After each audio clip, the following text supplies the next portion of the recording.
Hi folks, we're going to get started. So this talk is called Vulnerability Spidey Sense. This is about sort of like intuition in pen testing.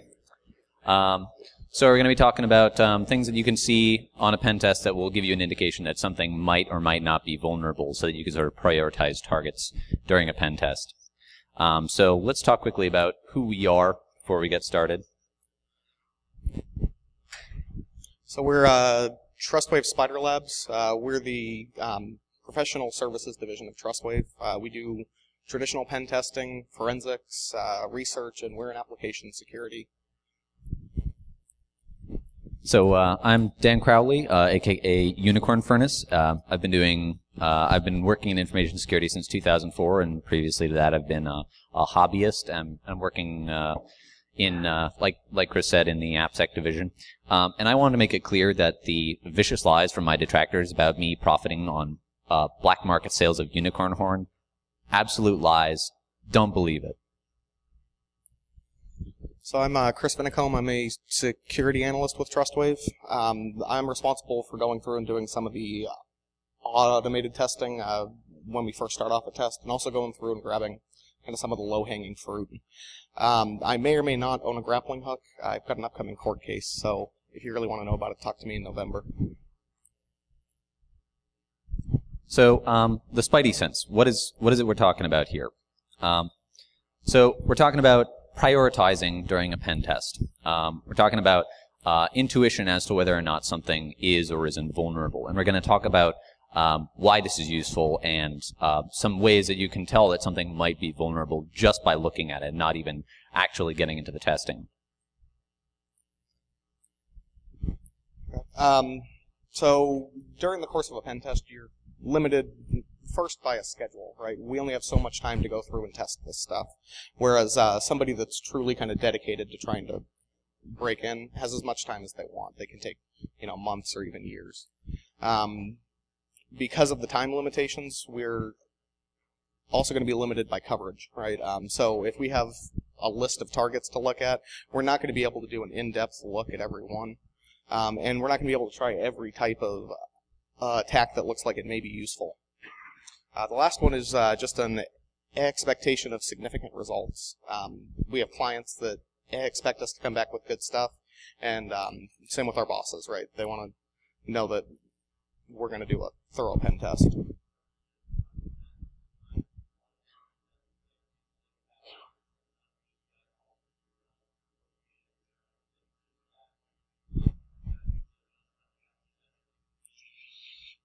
Sorry about that. So the question was, shouldn't the time that you are given match the number of targets that you're given?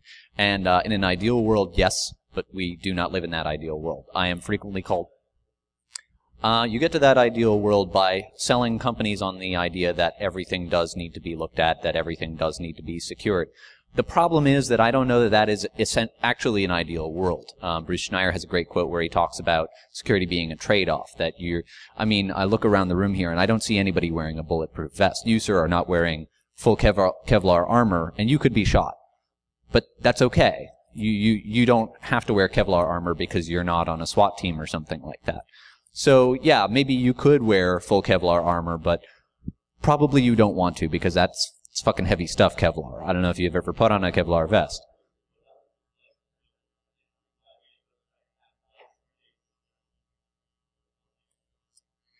That's sure, and that's reasonable. But, there's definitely a difference, though, because if you're talking about some bank versus like ilovepuppies.com, you're going to want to apply different levels of scrutiny to those different sites. So sometimes you have to test ilovepuppies.com, and you really want to see, can I break into ilovepuppies.com, but you only have like 6 hours and it's a particularly large site. So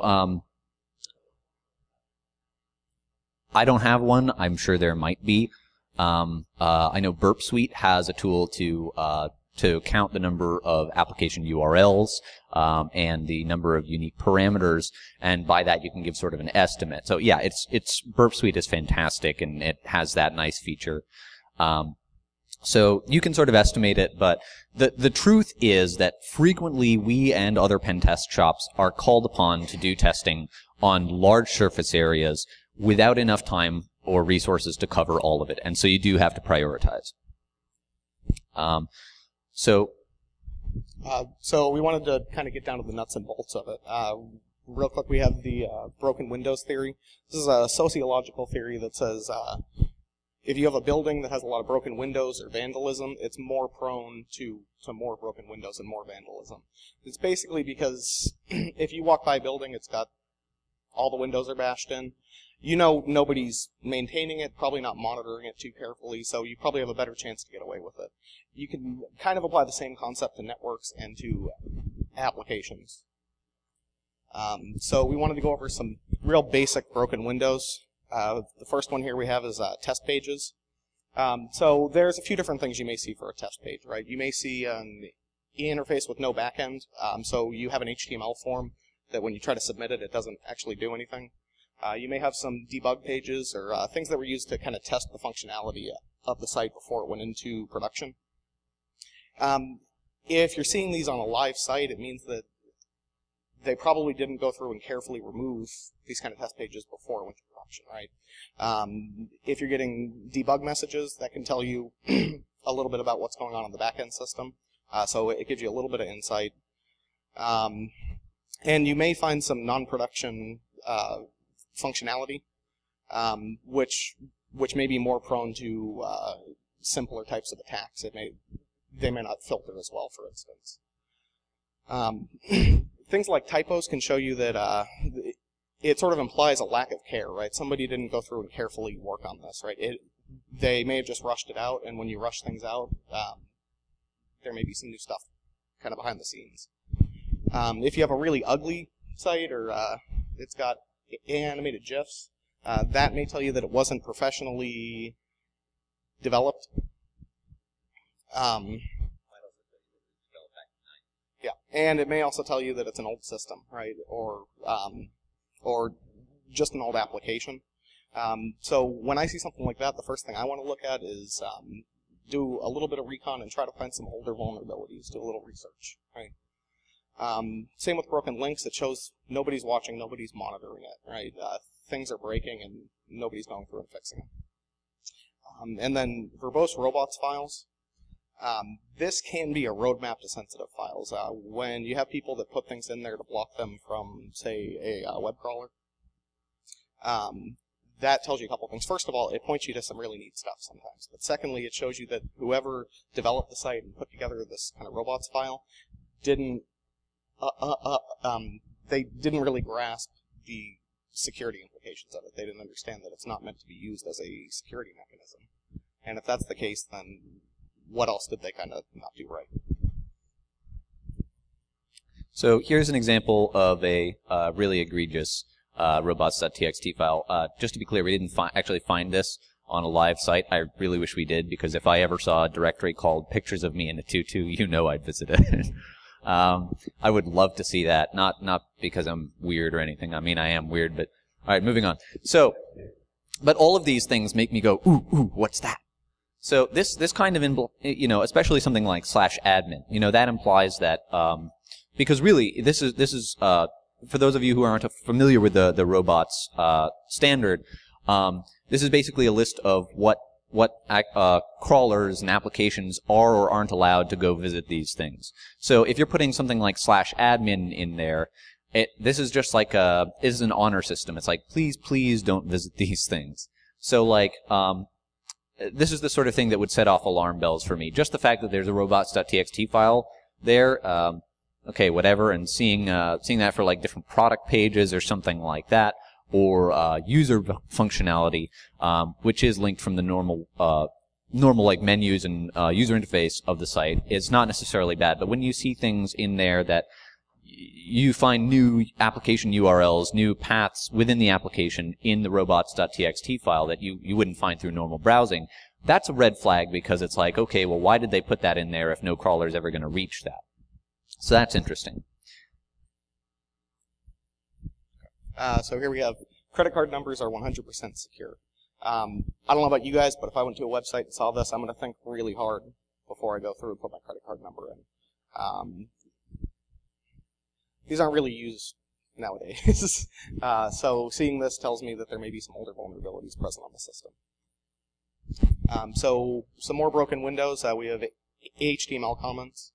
Sometimes you'll see these and it doesn't really add up to anything. It's just quick notes from the developers. Sometimes you'll get lucky and you'll see usernames and passwords that are put in there. You also may get some insight into how the backend system is working. They may have comments that are talking about how they're going to process information, that kind of thing. If they aren't going through and removing some of that stuff before it goes into production, then it really begs the same question. How well did they harden things up before they moved into production? Spam posts. This is the same broken windows idea, which is they aren't monitoring properly. There may be bad filtering on the site. And if nobody's watching and not taking these down, then they may have already had a breach and they just don't even know it. When you see old kind of technology like classic ASP or really, really old web servers like IIS 4 or 5, that's going to tell you that they aren't maintaining, and you can probably find some older vulnerabilities as well. Some really quick research into known vulnerabilities for that web server may turn up some stuff that still works for you.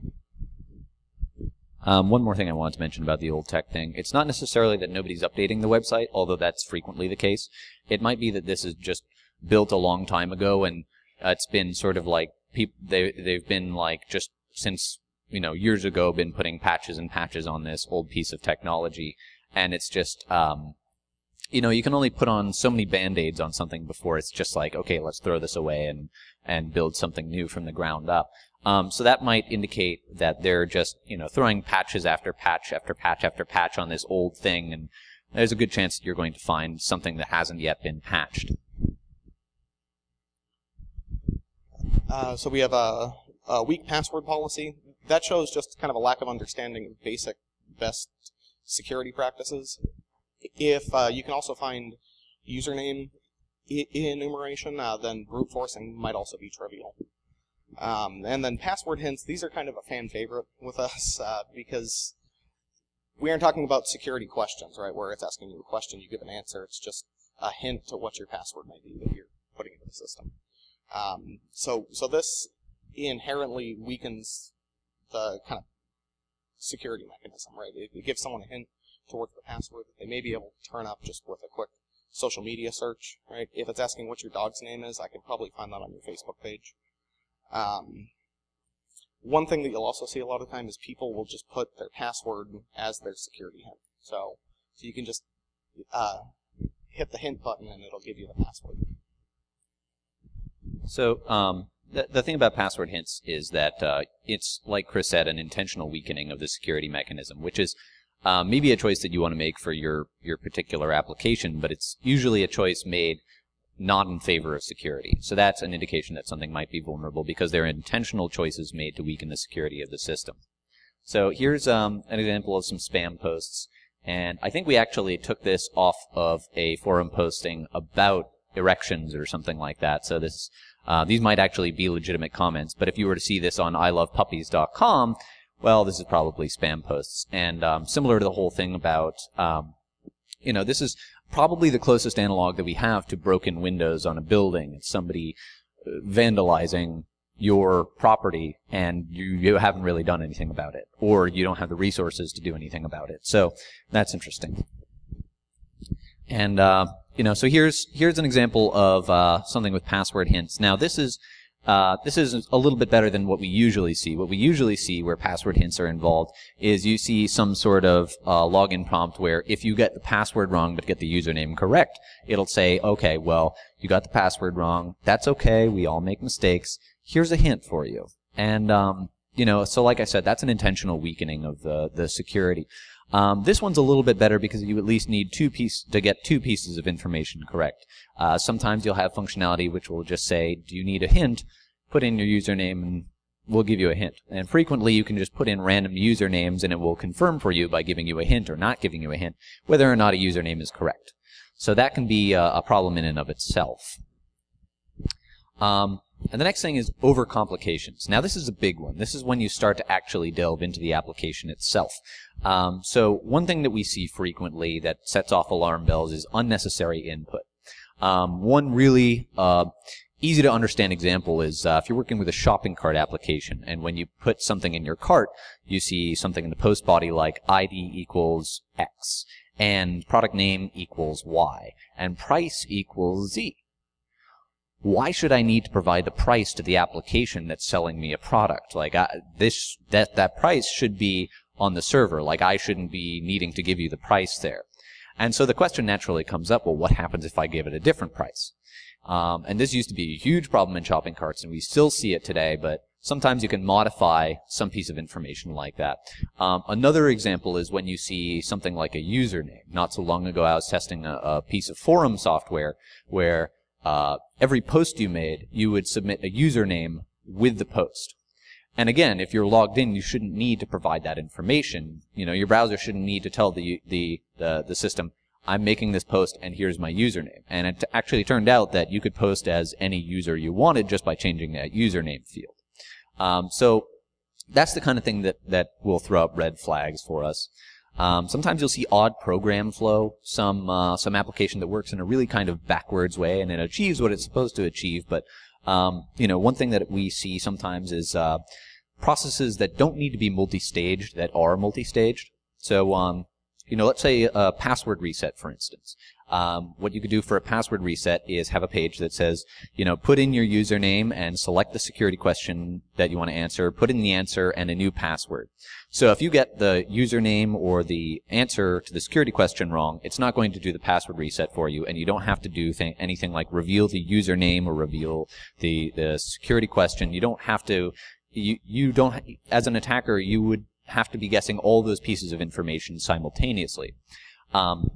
But more frequently than that, what I'll see is something where you have a multi-stage, where first stage you put in a username, second stage you answer a security question, and then third stage you reset the password. So there's a couple different problems that can happen with that. The first problem that is always a problem there, if you put in a username and it passes you on to stage 2, you now know a valid username for the application.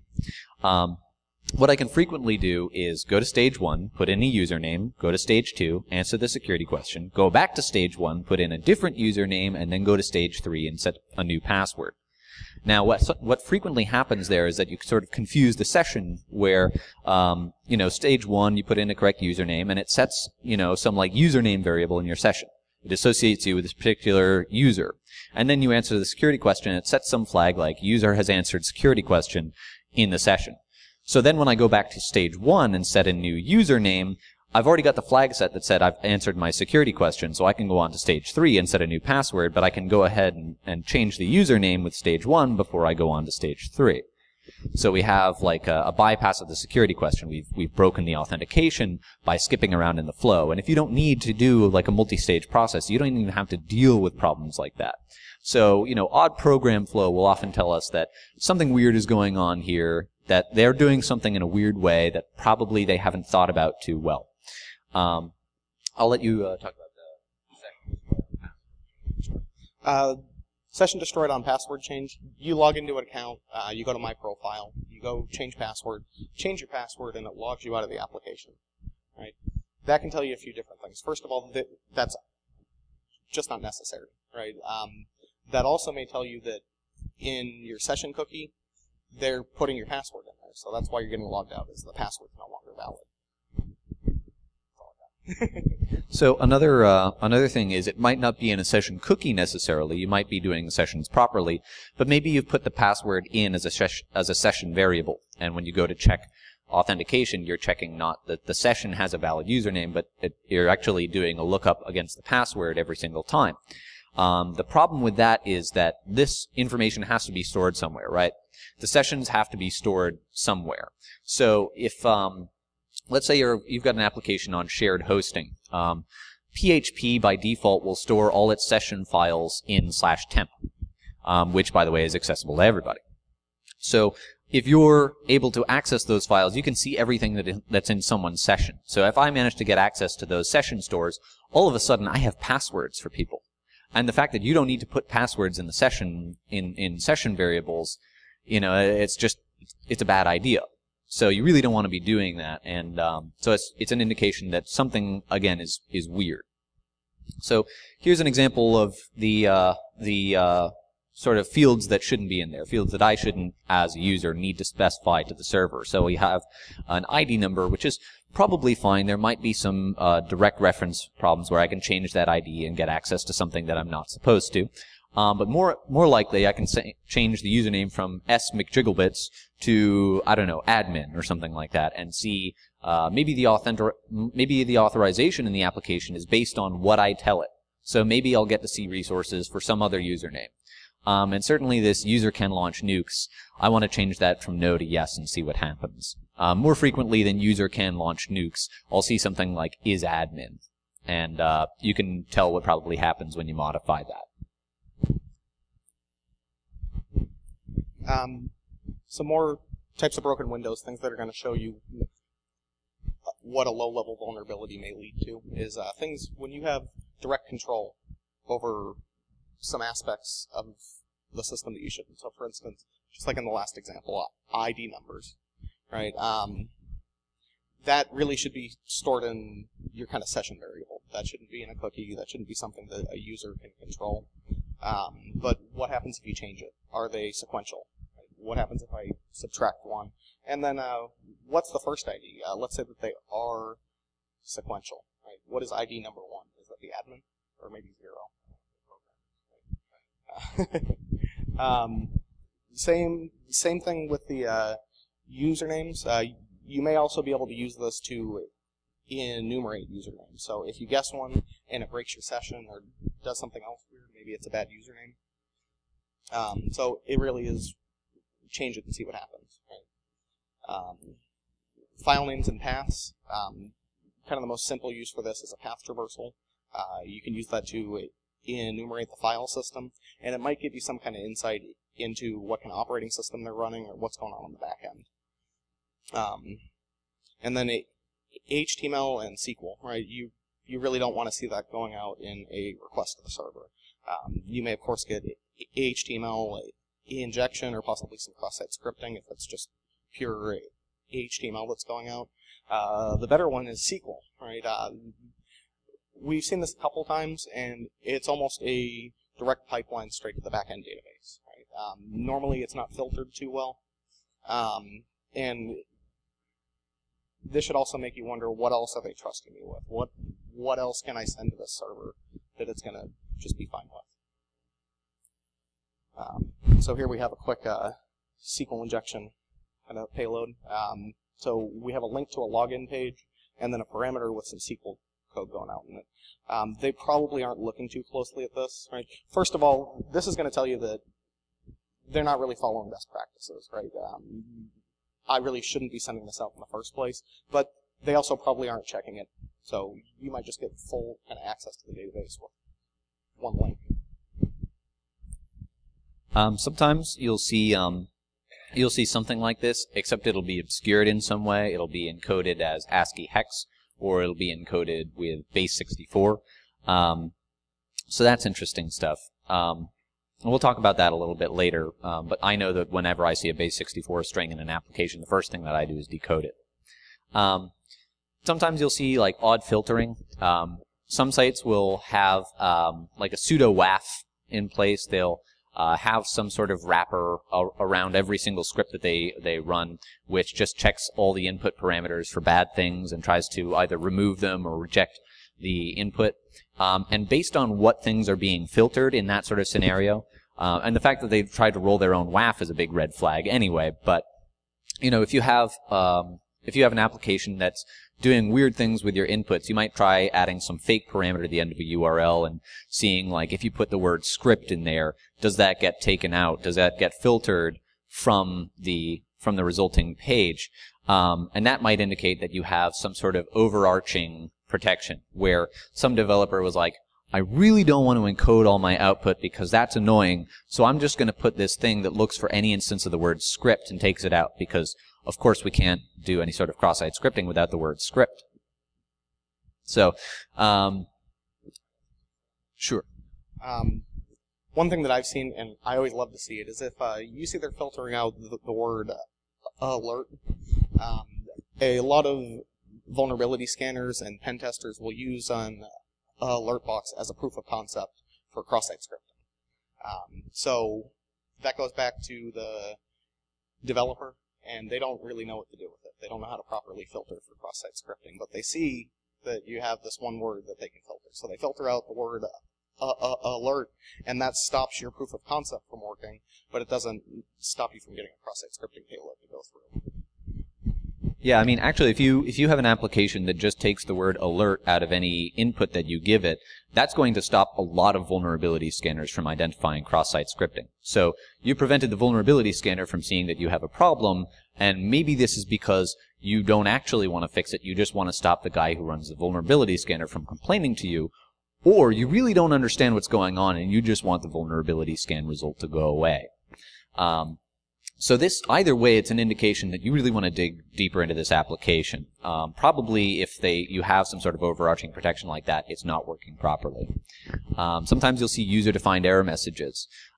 This is interesting because, let's say, one place where I see this a lot is on a login prompt. So if I get an incorrect login, it'll come back and I'll see in the URL error equals bad username or password. And if I change that to never gonna give you up, and that shows up in big red letters on the login page, I know I can send a message from the website to a user through the URL. So if I can launch some sort of phishing attack against users and provide my own error, I can say something like, sorry, this computer has been locked out of this system.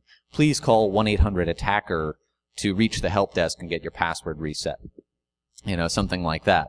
Now, there might also be cross-site scripting issues in it, but having a user-defined error message, just somebody wasn't really thinking like, what if I was a jerk? What would a jerk try to do with this website and this functionality? Directory indexing. I love seeing directory indexes because this tells me that basic hardening measures on the web server aren't being followed, because that's one of the first things you do. And frequently, if you have like a modern web server, that's going to be disabled by default across the board.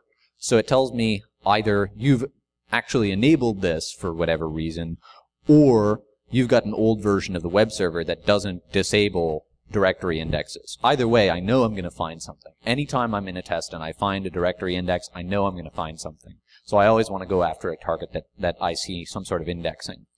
Username enumeration. Here's one that's a little bit different from what we've been talking about. So we mentioned username enumeration a bunch of times. Simplest example, most common place where we find it is where you go to log into something and you say, log in with good user, bad pass, and it says, sorry, you've got a bad password. Try again. So I log in with bad user, bad pass, and it says, that username isn't in our system. So we've confirmed a username in the system. Now, we see this a lot. In the vast majority of applications that we test, this is something that we find. And it's not a huge deal. It's it's about the lowest, we give it about the lowest severity in the reports that we can, because really by itself it's not a big deal. In combination with other things it can be a big deal, but by itself it's not, very bad, and we find it everywhere. So if you find a system that does not have this flaw, that's actually an indication that this might not be vulnerable, that this is something that you don't want to test, that this has already been given a little bit of gentle security caressing, and you just want to move on to something else and try to find something that's a little bit less protected. So here's an example of directory indexing. We pulled this off of some random web server, but this is a wonderful thing to see for me because I know I'm going to find something. The other thing about directory indexes is it might reveal to me some sort of application path, some sort of directory that I didn't know about previously, that's not directly linked from the website itself. Okay, so this first guy here, the prefilled password field, we're talking about if you see something like this, right? You go to change your password and it's asking you for your current password, but it already has something filled in. Now here it's masked, and that's not really useful, except the second that you go look at the HTML source, it's going to be right in there, right? Now, they can kind of assume, okay, well, this isn't too big of a deal because they're already logged into the application, so who cares if they see their password? But that really doesn't take into account what if they're on a public computer and forgot to log out. What if someone's kind of looking over their shoulder, or there's a man-in-the-middle kind of type of attack going on? And what if there's some other vulnerability somewhere? What if they've already been owned and someone got access to your user? well, now they have access to your password as well. This can also show that they aren't hashing passwords, right? So they shouldn't be able to give me my password back. Right? And it's a self-defeating security kind of mechanism, right? It would actually be less vulnerable to just not ask for the current password at all and say, okay, we'll put in your new password. Verbose errors, we kind of went over this a little bit already, but it gives you some insight into the back end. It may tell you what kind of operating system they're running or what type of web server they're on. And it shows that they just didn't go through and harden properly, right? This is something that should have been disabled before it went into production. And that kind of begs the question, what else did they forget to turn off? And then when you have a password sent to your email, cleartext, let's say you go and use a forgot password form, and you go check your email and it just sends you your current password. That tells you, just like with the prefilled password, that they aren't hashing your password. They really shouldn't be able to give you your password back. But it's really better to send a link that'll bring them to a page to change their password, or to give them a temporary password. Because that, when you do it this way, it kind of assumes that their email is very secure and will always be secure. Right? With a temp password, it's going to be changed quickly. So if someone gets into my email 2 months from now, they aren't going to be able to go through and, oh, well, here's the password. When it's just sitting in there, you're probably not going to change it when you log back in. Yeah, sending a password, clear text in an email, you're assuming a couple things. You're making assumptions that somebody else is going to take care of the security. The user is going to delete this email when they're done with it. The user has properly protected their email, so nobody else is able to get into that. The user has properly protected their network, so nobody's going to be able to eavesdrop or do a man in the middle. You've properly protected your network, so nobody's eavesdropping on your side to see when you email out clear text passwords. So there's a lot of assumptions being made here, so you're relying on a lot of things for this, this security mechanism to really work. So even if you're sending out a new temporary password, that can be a problem. So there are certain things that we'll find that just indicate that somebody hasn't been making applications for very long. Either that, or they're just unfamiliar with security concepts. So has anybody heard about the recent IEE breach? Okay, so I see a couple hands. Based on their description, and they haven't given details on what actually happened beyond like some vague details, but it sounds like that they were passing credentials off to a back-end system to go through the authentication process. So they don't actually do authentication on that system exactly, but some other system in back end. And it sounded like what they were doing was putting the credentials in the URL. Now the problem with that is that web server logs will cache all of that. So it seems like my guess, based on the details that they gave about the breach, is that they were passing these credentials in the URL to some back-end system and assumed, well, nobody's ever going to see that because nobody's going to be in our back-end network, except the web server logs were available on their public FTP server.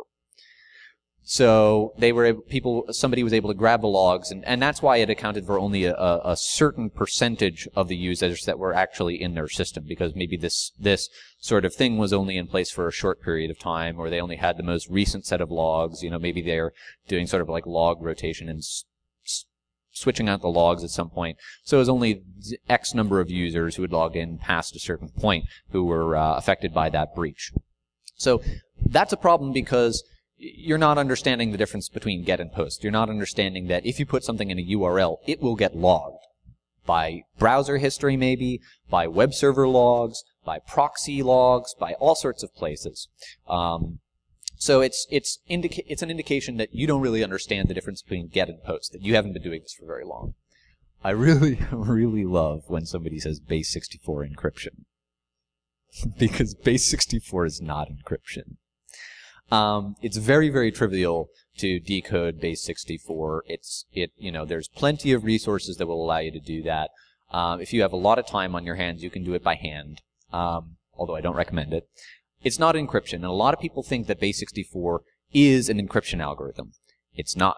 So one of the things I was saying earlier is I like to just decode any base 64 string that I see. One recent test that I did, there was a cookie that had just a base 64 string, and it said something like, MLK authentication or authorization or something like that. And if you decoded it, it was just the username :password in a cookie base64. So I'm guessing that these people didn't understand what base64 was. If I see something like that where you're just obscuring things with base64 that really don't need to be put through base64, either you're just putting some band-aid on something and hoping no one will ever pull away the covers, or you just don't understand what base64 is, and so I'm going to want to look into that system. Claims of security. Has anyone ever, did you guys hear about that product where, somebody was saying, hey, this is completely, 100% hacker-proof, and it didn't get owned like a day later? Because I don't think I've ever heard that story. I'm pretty sure the way that usually goes is they claim it's 100% hacker-proof, and then the next day somebody releases some like remote code execution bug for it, like the very next day. So, but this is a fundamental lack of understanding about security and what it is. So if you're saying that something is 100% secure, you don't understand security, because I just don't think there's anything that's 100% secure. It's a matter of degrees. It's like, how much effort have you put into this thing? And if you're a dedicated enough attacker, you're going to find a way. It might be costly to you. It might take time, but you're going to find a way in. So to claim that something is completely secure, unbreakable, whatever, is just a misunderstanding. And so if I see something like, you guys see the McAfee HackerSafe logo on websites sometime? I want to go after that, So a lot of people will be like, oh, well, we're HackerSafe. We don't need to worry about application security. We're good. We're HackerSafe. So, and that's a good step. Vulnerability scans are good, but they're not the end-all, be-all. Case-insensitive passwords. So this indicates one of two things about how you're doing your authentication. When you hash something in an uppercase form or a lowercase form, it's going to be a different hash. So if I can log in with the same password with modified case, it either means that before you do the hashing, you've intentionally, lowercased or, made the case not matter, or you're doing some sort of case-insensitive check against a plain text password, or just a password that you've freshly decrypted from the database. So it either suggests that you're not hashing the password, or you're intentionally weakening the security. Like we said earlier, that might be a choice that you want to make for user friendliness, but you've chosen something else over security. And so that's probably going to be a system that I'm going to want to go after. And then, lack of transport security. If you're logging in without SSL or some other encryption mechanism, that's going to expose the password. And again, that's assumptions that, everything in the middle is safe, that, that somebody else has taken care of this security issue. And I shouldn't have to worry about it because it's not my problem. So, yeah, I still don't believe it. Okay, so how do you develop your own Spidey sense? Right. For us, it's really just a matter of looking for patterns.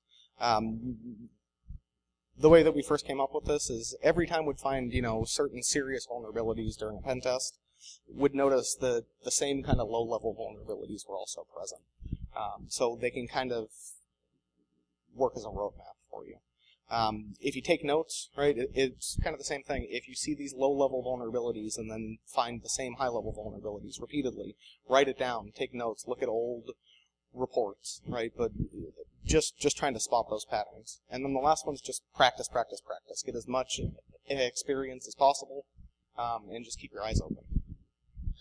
Yeah, I had a friend who asked me a while back, and it was something of an inspiration for this talk. He said, when you're on a pen test, how do you pick out targets? Like, how do you think, like, okay, well, maybe this is vulnerable? And he was asking me not because he wanted some, list like this of like, here's this and here's what it means and here's why I go after it. It was more like, can you even identify? There was a great quote that I heard not so long ago that said there are 4 levels of knowledge. There's the things that we know, that we don't know that we don't know. Then there's knowledge where you know that you don't know it, and then you know that you know it, and then you don't know that you know it. And that's a little bit confusing because did anybody kind of how many times I said no? Because there's a lot. But anyway, so at some point it becomes just you stop thinking about it, and you know that, hey, there's a typo on this. that's bad. I'm going to want to go after that. But you don't even think about it. You just see it, and something goes off in your head, and you just like, you want to attack this thing all of a sudden. You just pick. So it's helpful to really analyze that and to get to the bottom of why this thing means it's probably vulnerable. So it's good to sort of consciously make that connection and stay that like third level, because then you can say, okay, well, base64 being used as encryption, that means they don't know what they're doing. So, if I see something else that indicates they don't know what the fuck they're doing, I'm going to want to go after that. Even though it's not something I've necessarily seen before, even though I haven't made that connection through experience that, this means that, I can sort of pull on inferences from earlier experience and say, this is probably vulnerable. Even though I've never seen somebody do this before, that's weird. Or that probably means this. So, I would recommend getting bit by a radioactive pen tester, but I can't because Trustwave Legal shot that down. So, if you do, well, don't tell me about it. So, now I'd like to open it up to questions.